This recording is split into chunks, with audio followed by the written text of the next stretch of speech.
Bonsoir et bienvenue à Espace Public. Il y a eu du changement au niveau du règlement sur le colportage à la Ville de Saint-Georges. Il en sera question à l'émission dans les prochaines minutes. Également, Magali Roy, qu'on a l'habitude de voir pour des reportages au niveau des arts, des artistes dans la région. Elle a reçu un jeune Mexicain chez elle dans le cadre du changement, en fait, d'échanges étudiants avec la Polyvalente de Saint-Georges. Alors, on vous présente Paul un petit peu plus tard à l'émission. Mais tout d'abord, on va regarder un reportage d'Isabelle Nollet qui a rencontré les gens de l'organisme Alphar. Bien, Alphar, c'est un centre d'alphabétisation populaire. Donc, on couvre le territoire là, de la MRC de Beauce-Sartiguan. On existe depuis déjà 22 ans, depuis 1995 sur le territoire, et on offre vraiment des services de formation sur mesure pour les adultes, donc pour les gens de 16 ans et plus, en français, en mathématiques et en informatique. Donc, l'objectif, c'est vraiment de travailler à développer, consolider les compétences de base chez les adultes. On a une clientèle qui est très, très diversifiée. Donc, ça dépend en fait des raisons pour lesquelles les gens viennent ici. Donc, on peut avoir des travailleurs, on peut avoir des entrepreneurs, on peut avoir des parents, on peut avoir donc des plus jeunes, comme des adultes qui vivent une période peut-être de transition et qui souhaitent retourner à l'école ou qui souhaitent avoir une promotion au niveau de leur travail, donc se mettre à jour au niveau de l'informatique. Donc, pour toutes ces raisons-là, il y a autant de gens qui peuvent venir ici. C'est vraiment ouvert à tous. En fait, les gens, parfois, sont référés d'autres organismes, mais souvent, ils vont avoir entendu parler de nous vraiment par le bouche à oreille. Donc, les gens vont nous appeler, on les reçoit là, très rapidement pour une rencontre de départ, voir avec eux, bon, c'est quoi leurs besoins, c'est quoi leurs objectifs, et puis, donc, on détermine ça avec une rencontre avec l'enseignante, puis après ça, c'est parti. Fait que c'est vraiment facile. Les services sont gratuits. Les gens peuvent s'inscrire aussi tout au long de l'année. Fait que c'est pas on s'inscrit en septembre, on a manqué notre chance. Non. Si on a besoin d'aide en décembre, en mars, on peut toujours nous contacter pour avoir des services. Par rapport à l'équipe, il y a toi qui es la coordonnatrice, mais est-ce qu'il y a d'autres personnes qui travaillent avec toi? Présentement, chez Alphar, on est 3 personnes. Donc, on a une enseignante qui est là à temps plein. Donc, elle aussi, elle a un bagage, là, elle est orthopédagogue. Elle a travaillé longtemps là, à la commission scolaire et après ça, là, ça fait 20 ans là, qu'on peut bénéficier de son expertise, de ses services ici pour la clientèle. Et on a également vraiment une chargée de projet et une formatrice là, au niveau des nouvelles technologies et de l'informatique. Donc, elle s'occupe vraiment de tout ce volet-là pour montrer comment fonctionnent les courriels, les réseaux sociaux, comment aller sur Internet, comment fonctionne un ordinateur ou une tablette qui sont très, très populaires là, dans les derniers temps. Là. Donc, c'est l'équipe d'Alphar. C'est vraiment des services qui sont diversifiés, mais tout aussi importants les uns des autres pour cette clientèle-là? Oui, effectivement. Donc, ils doivent vraiment savoir autant des connaissances. La lecture, en fait, elle est partout. Hein? Donc, elle est partout autour de nous. Donc, ça peut être papier, ça peut être Internet. Et quand les personnes ils reçoivent de l'information, ça peut être par un des deux véhicules. Donc, vraiment l'importance de savoir maîtriser l'ensemble des outils. Donc, que ces personnes-là soient des parents aussi. On pense aux divers outils de communication avec l'école. Donc, ils utilisent beaucoup, de plus en plus, les réseaux sociaux, les courriels aux parents, tout ça. Donc, si le parent va être en mesure de bien suivre le cheminement de son enfant, comprendre le jargon scolaire, bien, il doit être là aussi branché. Donc, on aide les gens là, à développer leurs compétences à ce niveau-là. Puis, dans nos services, en général aussi, notre approche, qu'est-ce qui nous distingue aussi de l'école traditionnelle, bien, c'est vraiment l'approche qui est adaptée. Donc, justement, ça se fait en individuel ou en petit groupe de maximum de 6 personnes. Donc, à ce moment-là, c'est plus facile d'individualiser les services pour répondre à ce que la personne vient vraiment chercher. Parce que les gens, ils sont pas du tout... Si tu pas nécessairement au même endroit. Donc, on va former des petits groupes. Ça va être plus facile de s'adapter. Il y en a qu'on va travailler davantage la lecture, le décodage. D'autres, on va améliorer la fluidité de la lecture. D'autres, on va travailler la compréhension de texte. Donc, c'est divers aspects qu'on peut travailler plus facilement quand on est en petits groupes. C'est quoi les réussites à Alfort? Oui, bien, c'est ça, chez Alfort. Je vois deux sortes de réussites, si on veut. Donc, les grandes réussites, bon, qui sont plus visibles, plus éloquentes. Par exemple, bon, quelqu'un qui peut avoir eu un accident de travail, qui a dû réorienter sa carrière, qui devait retourner à l'éducation des adultes et qui a passé ici, donc ça, puis il y en a plus qu'un, donc qui est passé ici pour se remettre à jour dans ses connaissances, réviser ses notions du primaire, du secondaire, puis se sentir assez prêt pour ensuite s'en aller vraiment à l'éducation des adultes et par la suite aller chercher peut-être un autre diplôme d'études postsecondaires et réintégrer le marché du travail. Fait que ça, c'est vraiment des réussites qui sont très, très visibles. Il y a aussi les petites réussites. Celles qui sont, à mon avis, les plus précieuses, les plus importantes, c'est celles qu'on voit tous les jours ici. C'est par exemple une dame, juste il y a 2 semaines de ça, qui disait « Ah, j'ai compris c'était quoi la différence entre un M et un N. » Toujours eu de la confusion entre les lettres.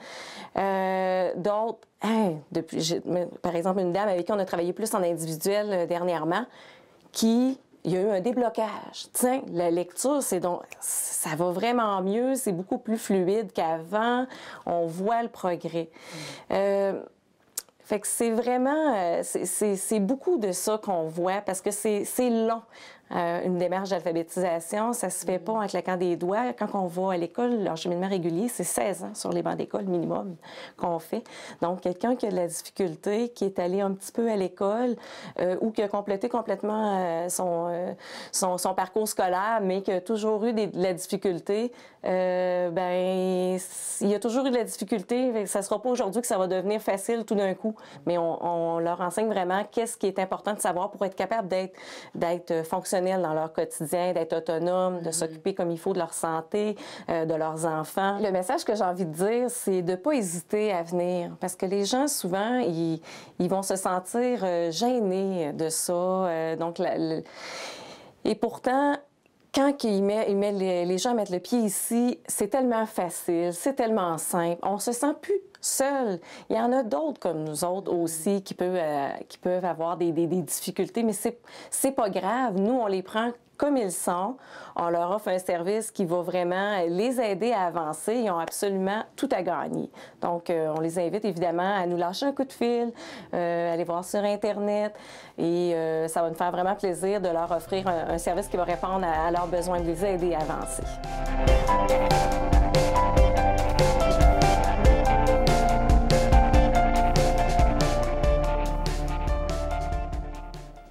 Alors, n'hésitez pas, hein, comme c'est mentionné dans le reportage d'Isabelle, à aller chercher de l'information auprès de l'organisme, notamment sur leur site Internet.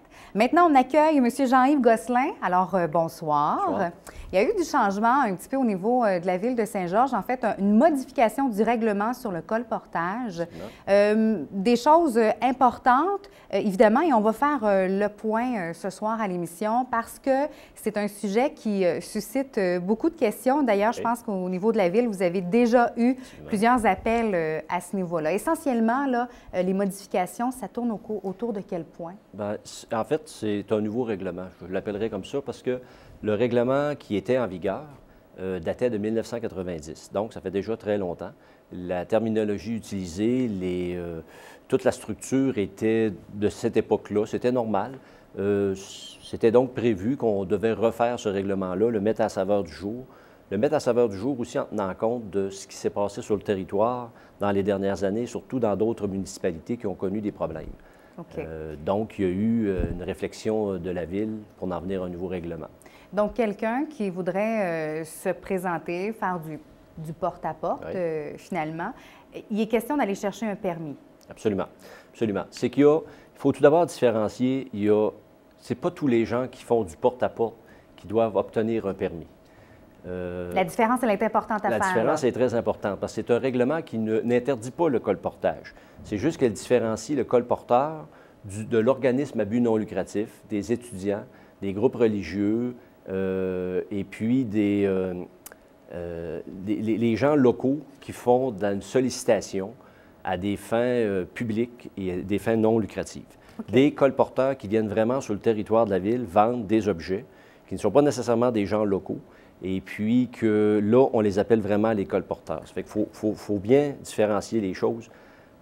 Il y a encore des gens qui vont cogner à votre porte, mais il faudra vous assurer que, si c'est un étudiant ou si c'est un colporteur, et s'il y a le colporteur, est-ce qu'il y a le permis de la ville, est-ce qu'il y a les pièces justificatives pour se présenter chez vous? Et quelles sont-elles? Parce que là, c'est important, on parle de vérification, mais il faut vérifier quoi exactement? OK. Nous, là, la façon de procéder, on est en entente avec la Sûreté du Québec. La Sûreté du Québec intervient sur le terrain, le service d'urbanisme intervient dans le bureau pour une demande de permis. Donc, quelqu'un se présente, nous, on a un formulaire à lui faire remplir et on a plusieurs pièces à lui demander. Entre autres, on va lui demander un certificat d'antécédent judiciaire. Cette personne-là devra faire une démarche auprès d'un organisme accrédité et revenir nous démontrer, à nous et à l'SQ, qu'elle n'a pas été reconnue coupable d'un antécédent, avec un antécédent judiciaire, qui pourrait entrer en infraction avec le colportage. Okay. Je vous explique, ce n'est pas une ivresse au volant, ça va être une entrée par effraction des choses du genre. Si cette personne-là a un antécédent judiciaire, par exemple? Un vol. Si un antécédent judiciaire au cours des 3 dernières années, il n'y a pas de permis. Okay. On va demander des pièces d'identité, on va demander une copie du certificat d'immatriculation du véhicule, parce que souvent ça se fait en véhicule. On va demander le permis de l'Office de la protection du consommateur pour voir si c'est une vraie compagnie. On va aussi demander les lettres patentes, etc. Donc, on va s'assurer qu'on a vraiment affaire à quelqu'un de sérieux qui a ses licences provinciales pour pouvoir vendre des objets. Juste pour préciser, la personne qui veut faire la demande, il faut prévoir combien de temps pour le délai? Parce qu'il y a quand même des vérifications. On a 30 jours entre la demande et la livraison du permis ou le refus du permis. C'est le maximum qu'on se donne. Donc, quelqu'un qui veut faire du porte-à-porte, il faut vraiment prévoir dans le calendrier un 30 jours. Un 30 jours, c'est le maximum. C'est sûr qu'on ne le fera pas en 2 heures ou en une journée parce qu'on a quand même des vérifications. Il faut parler avec les gens de la SQ. Oui, des vérifications importantes. Absolument, des vérifications importantes. Et la personne a un délai supplémentaire à faire ses démarches parce que le certificat d'antécédent judiciaire, ce n'est pas quelque chose qui s'obtient en 5 minutes. Tu as vraiment à montrer patte blanche là, aux autorités. Ce qui fait que si quelqu'un a déjà été reconnu coupable, a déjà des problèmes, il va s'en aller ailleurs, là. On se comprend bien. Là. Il va choisir un endroit plus facile, là, dans un autre secteur, dans une autre municipalité ou un autre territoire. Pas un règlement aussi précis que le parce vôtre. Qu'on pense qu'on a un règlement, je vous dirais, nettement au-dessus de la moyenne au niveau de la sévérité et puis des peines aussi à enquérir. D'ailleurs, on va aborder le sujet, évidemment, mais juste avant, justement, vous êtes inspiré de ce qui se fait ailleurs au Québec? Bon, dans les modèles réglementaires, ce qu'on fait, avec Internet, c'est très facile. On va vérifier dans plusieurs municipalités au Québec de tailles semblables et même de tailles différentes. On regarde qu'est-ce qui se fait. On note ce qu'on appelle les bons coups dans certaines municipalités. On se rend compte que certaines ont eu des idées ou une problématique particulière. On s'est assis, service d'urbanisme, service juridique, Sûreté du Québec, et on a mis en place ce qui devait contenir, grosso modo, la réglementation. Nous, au service d'urbanisme, on a fait la rédaction. On est allé au conseil municipal en leur disant on projette de faire un règlement sur le colportage. Et eux, les élus, ont bien fait leur job dans ça. Ils se sont tournés vers leurs électeurs et ont vérifié c'était quoi les problématiques pour les citoyens. Et là, on s'est rendu compte que ce que nous aussi, on savait au service d'urbanisme pour recevoir les appels. Population vieillissante, beaucoup de personnes âgées vivent seules, famille monoparentale. Ces gens-là se sentent souvent insécures lorsque quelqu'un cogne à la porte. Et puis, sont réticents à dire non. Donc, on a mis dans notre réglementation des filets pour empêcher les gens, appelons ça un peu malhonnêtes, de se rendre à la résidence. Et puis, si quelqu'un vient à votre résidence faire du colportage et que vous n'avez pas d'avoir de colporteur, dans notre réglementation, on a prévu qu'il est interdit de faire du colportage à un endroit où c'est écrit « pas de colporteur ». Donc, c'est très simple. Quelqu'un appose de façon visible près de sa porte, l'affiche « pas de colporteur » et le colporteur ne peut pas, même s'il a un permis, s'adresser à cette personne-là. Et on rappelle que ça ne touche pas les demandes, par exemple, de jeunes qui font partie d'équipes sportives ou des choses comme ça. On le dit en début d'entretien, mais c'est important. Je vous les renomme, là, tous les étudiants qui sont domiciliés sur le territoire de la MRC, les organismes à but non lucratif, On dit légalement constitué, donc vous ne pouvez pas vous inventer un organisme. Ouais. Mais on peut permettre à des organismes qui ne sont pas de Saint-Georges de circuler. Par contre, on leur demande d'avoir l'appui d'un groupe de bénévoles résidant sur le territoire de la municipalité. Parce que c'est possible. Appui, là. Effectivement, oui. Puis c'est possible que le bureau-chef soit à Lévis, parce qu'il couvre Chaudière-Appalaches, mais il y a un groupe de bénévoles à Saint-Georges, ou sa principale place d'affaires. Donc, ça ne veut pas dire qu'il n'y aura plus de colportage des organismes à but non lucratif à l'extérieur, sauf qu'ils devront avoir une entente. Parce que le but, c'est aussi que l'argent qui est récolté à Saint-Georges reste le plus possible à Saint-Georges. Tout à fait. Et non pas se dilapide ailleurs dans la province. Donc, on a vu le processus pour quelqu'un qui voudrait faire la demande d'un permis, par exemple, pour circuler dans la ville de Saint-Georges. Alors, ça cogne à ma porte, moi, demain soir. Oui. Qu'est-ce que je dois vérifier? Quel genre de papier je dois demander à cette personne-là? Je pense que la première question que vous devez poser, est-ce que je réponds ou non à la porte? On a toujours le droit de refuser. Toujours le droit. Le meilleur policier, c'est vous-même. Vous êtes Ouais. chez vous, là. Bon, vous décidez, bon, j'ouvre la porte. Vous avez le droit de poser la première question, est-ce que tu as un permis? Si la personne est un colporteur qui a obtenu son permis, elle va avoir sur elle le permis de colportage, qui est une feuille 8,5-11 avec notre signature et la date de validité. Parce Ça, que c'est le permis officiel. n'est valide que pour 30 jours. OK.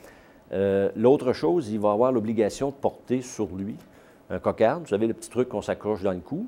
Donc, ça, c'est un élément de preuve. On va demander aussi, nous, qu'il y ait une preuve d'identité, parce qu'on ne veut pas que quelqu'un qui a ces papiers-là soit une autre personne. Donc, vous pouvez demander une pièce d'identité avec photo. Et là, après ça, vous êtes à votre guise. Vous pouvez avancer ou non, à acheter ou à prendre contact avec la personne pour acheter un bien ou prendre un service. Très bien. Si la personne ne remplit pas tous ces critères-là, ou en tout cas n'a pas fait toutes les démarches, alors on signale sa présence. Oui. Qu'est-ce que cette personne-là, ou en tout cas cette organisation-là, peut avoir comme peine? Ça cogne à votre porte, la personne n'a pas de permis, elle vend des extincteurs. Vous avez deux possibilités. Vous attendez, c'est le soir, vous attendez au lendemain, vous appelez à la ville de Saint-Georges, vous demandez à parler à quelqu'un au service d'urbanisme et vous dites « j'habite à telle place, j'ai telle affaire ». C'est sûr, vous avez un petit peu plus d'informations. Il y avait un auto, plaque d'immatriculation, ça va mieux. Si c'est vraiment grave, vous pouvez appeler la Sûreté du Québec, pas au 911, là, mais puis eux autres vont faire les vérifications. Si, après vérification, on se rend compte qu'il s'agit d'un colporteur qui n'a pas son permis, l'amende minimale, elle est de 400 $, maximale 1 000 $ pour la première offense, 600 à 2 000 pour une deuxième offense ou une récidive. Puis une récidive, c'est une deuxième, une troisième, une quatrième journée. Donc, OK. Le permis coûte 250 $, il est pour une période de 30 jours. La personne s'expose à une amende de 400 $ minimale. Je pense qu'il y a intérêt à prendre un permis. Mais on a prévu le coup, vous avez dit, on a fait les vérifications et tout ça. La peine assez sévère devait aussi être intéressante dans le sens où je la prends en considération. C'est que la pire chose, c'est que la peine aurait été moins sévère que le prix Exact. du permis. Donc, et on ne veut pas non plus arriver avec des coûts prohibitifs non plus au niveau des peines parce que faut aller quand même devant un tribunal, la cour municipale. Il faut que le juge entende raison. Si on avait mis une peine d'amende, une amende de 10 000 $, excusez, il n'y a pas un juge qui nous l'aurait accordé. OK. Alors, il y a quand même des vérifications à faire. Ça prend tout de même un sérieux dans la démarche là, pour que la personne ait demandé un permis, tout ça. Donc, une fois que la personne vient cogner chez nous avec tous les papiers officiels, vous l'avez dit, c'est à notre discrétion d'accepter ou non, mais au moins, elle a passé parmi quand même une série d'étapes.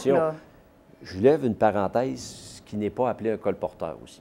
S'il y a eu une sollicitation téléphonique avant, la compagnie vous a appelé, j'ai un produit à vous démontrer, est-ce que vous acceptez que je vienne vous le montrer? Et vous dites oui. Moi, dans mon règlement, je ne peux plus appeler ça un colporteur parce qu'il s'est présenté avant par téléphone et vous avez accepté un rendez-vous. Donc, encore là, c'est à la personne dans sa résidence à être la première barrière. Parce qu'après ça, moi, je n'ai pas besoin, ce n'est pas un colporteur, parce que là, je peux avoir, j'ai pris un rendez-vous, j'ai pris en une tente, présentation. Une présentation. On parle vraiment de la personne qui arrive, qui cogne à la porte, qu'elle n'a pas été annoncée, et puis que là, elle veut rentrer dans votre résidence pour démontrer la qualité de l'objet qu'elle a à vendre. Oui, on comprend le sérieux de la démarche aussi qui a été fait dans tout le processus de ça, mais j'ai l'impression aussi qu'il y a plusieurs municipalités autour qui vont emboîter le pas rapidement parce que là, si c'est plus sérieux, plus strict du côté de Saint-Georges, bien, vous l'avez dit, les gens vont aller ailleurs. Donc, il va falloir le faire aussi autour, hein? Bien, écoutez, les municipalités décideront par eux-mêmes. Ouais. On ne veut pas les obliger, on ne veut pas les forcer, mais on pense qu'ils doivent avoir la même réalité que nous. Il y a eu au Québec, principalement autour de la ville de Québec, des problématiques de faux vendeurs d'extincteurs ou de faux représentants d'assurance qui prenaient des ententes et qui ne les respectaient pas. Ouais. On a eu des gens qui offraient des forfaits à des salons de massage ou de beauté et le commerce n'existait pas. Donc, avec ça, ces vérifications-là vont être faites. Puis ça reste à la personne dans sa résidence de décider si oui ou non. Tout à fait. Je pense qu'on a répondu à plusieurs questions ce soir. Sinon, vous restez toujours disponible, On reste évidemment, toujours à la Ville. disponible au 228-55-55. Vous demandez des informations sur le règlement de colportage. On va vous répondre du mieux qu'on peut. Merci beaucoup Ça fait de plaisir, nous voir madame. sur notre plateau. On fait une courte pause. On vous présente Magali Roy et Paul au retour.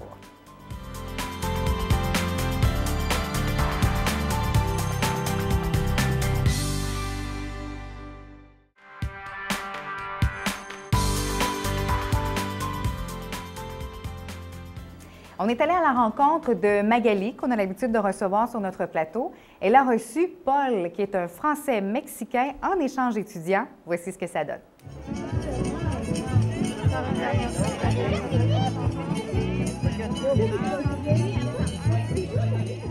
Bonjour Magali. Alors, peux-tu nous présenter les deux jeunes qui sont avec toi aujourd'hui? Oui, bien sûr. Alors, c'est Paul, notre ami mexicain, et Aurélie, ma fille. Bonjour Paul! Bonjour. On va commencer avec toi parce que, bon, tu es nouvellement arrivé ici au Québec et tu as atterri dans la famille de Magali et d'Aurélie. Parle-nous un petit peu de ton parcours. Toi, tu vis au Mexique depuis un certain temps, mais en fait, tu es originaire de la France. Oui, je suis français, mes parents sont français aussi. J'ai vécu toute ma vie en France et ça fait seulement 2 ans et demi que je vis au Mexique maintenant. On a décidé de vivre au Mexique tout simplement parce qu'on allait très souvent là-bas en vacances et on s'est dit, on a adoré, on a préféré déménager, changer de vie, tout simplement. Et donc, depuis 2 ans et demi, c'est votre rythme de vie comme ça, d'être au Mexique. Le changement s'est bien passé. Tu sais, on parle souvent que l'adolescence avec les amis, tout ça. Est-ce que le changement pour toi, ça a été bien? Le plus compliqué, c'était surtout la langue. Mais sinon, je me suis vraiment très bien intégré à l'école. Vraiment, ils ont tous très bien compris que je parlais pas très bien. Ils m'ont aidé. Et c'est grâce à eux qu'aujourd'hui, bon, j'arrive à très bien parler. Non, vraiment, tout se passe très bien. Fonctionnel là, à 100 là-bas. Là. Oui, aucun problème. Alors là, on te propose un échange avec le Québec. Donc, j'en déduis de la France au Mexique. Après ça, le Québec, pas de problème pour toi. Mais pourquoi tu as décidé de venir t'installer ici là, pendant, 2 semaines? C'est 17 jours, voilà. Tout simplement parce que je suis jamais allé au Canada. Et le froid, genre moins 20 degrés, j'avais jamais connu. Et vraiment, je voulais vivre cette expérience, voir ce que ça faisait. Et aussi, comment tu trouves ça? C'est froid. J'aime ton expression. C'est vraiment différent. Oui. Et aussi le fait que j'ai presque jamais skié de ma vie et je voulais vraiment essayer ça. Oui, parce que là, ce qu'ils vous font faire pendant ces quelques jours, c'est bon d'être avec les jeunes, Aurélie et d'autres jeunes aussi, vos twins, comme on les appelle, mais il y a plein d'activités d'organiser tout au long de votre séjour pour vous faire connaître vraiment comment ça se passe ici. Peux-tu nous donner quelques exemples? Oui, par exemple, on est allé à Daquam faire du traîneau de chiens, de la pêche sur un lac gelé. Quoi d'autre? On est aussi allé au spa, au carnaval du Vieux-Québec aussi, faire du shopping, Valcartier, les glissades, Morignan, vraiment plein d'activités. Et... Oui, le spa dans un lac gelé. Aïe, aïe, aïe. C'est spécial. Comment ça se passe, Aurélie, pour l'accompagnement des jeunes qui arrivent du Mexique? C'est quoi votre rôle? Ben, de bien s'occuper d'eux, de les divertir, puis de les amuser, parce que nous, quand on va aller au Mexique, ben, ça va être le fun qui s'occupe de nous autres aussi. Je ne le laisserai pas seule. Faut pas qu'il te laisse seule aussi quand toi tu vas aller le visiter dans sa famille. Ouais. Parlant de famille, Magali, c'est quoi l'organisation qu'on vous demande là, pour l'accueil de gens comme... Ben, la première chose que j'ai remarqué, c'est quand ils sont arrivés, il n'y avait pas tous des vêtements d'hiver. Adaptés, là. Non. OK. Fait que, tu sais, il a fallu trouver un pantalon de neige, des bottes, parce que moi, je me disais, oh non, Valcartier, ça va pas Ça va faire. être compliqué. Ouais, il va avoir très froid. Fait que c'est plus de retrouver des bons vêtements pour ça. Des fois, on a eu à trouver certaines choses, mais sinon, il n'y avait pas grand-chose à faire. C'est super bien organisé avec l'école, fait que nous, On suit. Là, on suit le petit plan qui est très précis. Puis on va faire. C'est surtout aussi des taxis. On va porter, on va chercher, on va porter, on va chercher. Mais parce que aussi le soir, ils ont créé une belle dynamique. Fait qu'ils se regroupent souvent tout ensemble puis ils font des petits parties. Je pense qu'ils vont être fatigués quand. Je pense que oui, hein, parce que c'est intensif finalement. On veut profiter de tout, on veut faire plein d'affaires, mais ça reste que le nombre de jours que vous êtes ici au Québec, c'est quand même peu par rapport à tout ce que vous avez envie de faire. Oui, on a dû faire beaucoup d'activités en un très petit laps de temps, mais ça va, j'ai quand même réussi, je ne me suis pas fatigué tellement. Non, vraiment, tout va bien. Là, la prochaine étape, Aurélie, c'est toi. Tu pars pour le Mexique. C'est dans combien de temps? Dans le fond, il part dans 2 jours. Il part le 14 février. Puis à partir du 14, il va rester 3 semaines pile avant qu'on parte.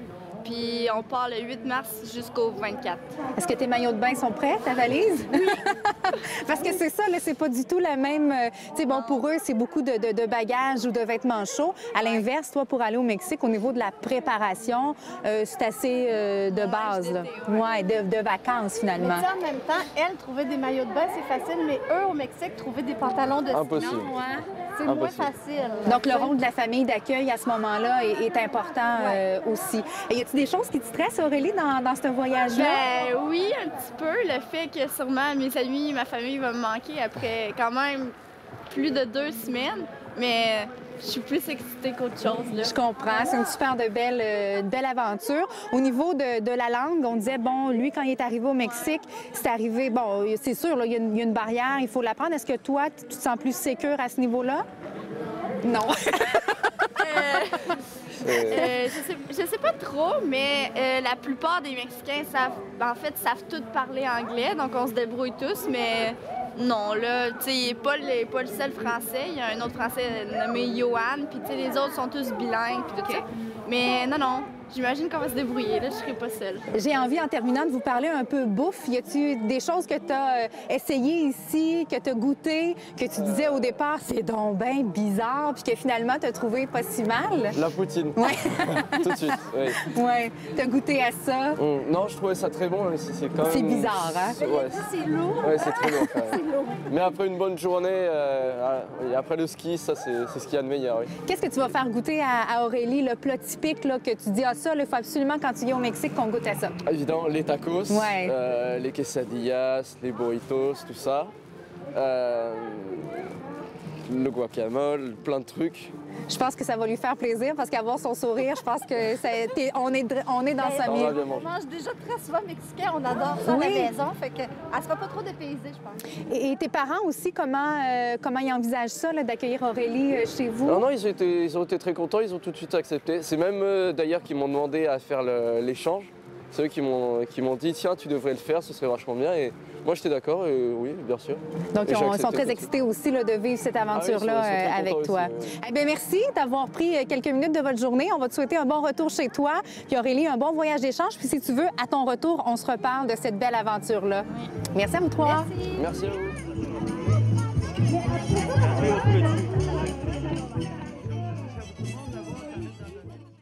Alors, Paul est de retour au Mexique. Aurélie, que vous avez vu dans le reportage, qui est la fille de Magali, elle également fait son voyage d'échange et on pourra lui parler aussi au cours des prochaines semaines, justement, pour faire un retour sur sa belle expérience. Il y a d'autres jeunes qui doivent partir aussi là, pour d'autres voyages. Donc, vraiment un super beau programme là, offert par la Polyvalente de Saint-Georges. Monsieur Gosselin, merci d'être venu nous voir ce soir avec toutes ces précisions, bien sûr, sur le règlement sur le colportage.